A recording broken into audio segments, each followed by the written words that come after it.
Yaşlı bir çoban sürüsünü otlatmak için yaylaya çıktığında tepeye yakın bir ağacın altında dinlenir ve eğer mevsimi ise onunla konuşarak "Hadi bakalım evladım" derdi. "Bu ihtiyarın elmasını ver artık." Akabinde bir elma düşerdi. Hem de en güzelinden, en olgunundan. Yaşlı adam sedef kakmalı çakısını çıkartarak elmayı dilimlere ayırır ve küçük bir tas yoğurtla birlikte ekmeğine katık ettikten sonra afiyetle yerdi. Akabinde babasından kalan Kur'an'ı okumaya koyulurdu. Çoban bu ağacı 20 yıl kadar önce diktiğinde sık sık sular ve bunun için büyükçe bir güğüme doldurduğu abdest suyundan geriye kalanı kullanırdı. Elma ağacının kökleri belki de bu sularla kuvvet bulmuş ve kısa sürede serpilip meyve vermeye başlamıştı. Çoban bu ağacın ilk yıllarında genç olduğu için uzandığı zaman istediği en güzel elmayı koparıp afiyetle yerdi.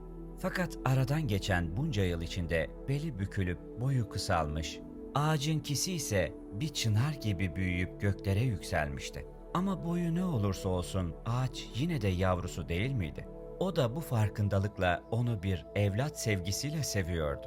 Çoğu zaman ağır adımlarla ağacın yanına varır, "Ver yavrum" derdi. "Gönder bakalım bugünkü kısmetimi." Akabinde bir elma düşerdi. Hiç nazlanmadan, yıllar boyu hiçbir gün aksamadan.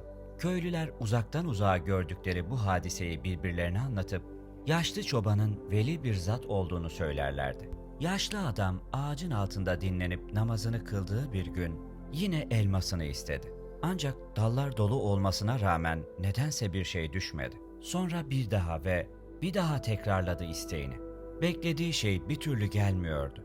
Gözyaşları yeni doğmuş kuzuların tüylerini andıran beyaz sakallarını ıslatırken ağacın altından uzaklaşıp koyunların arasına attı kendini.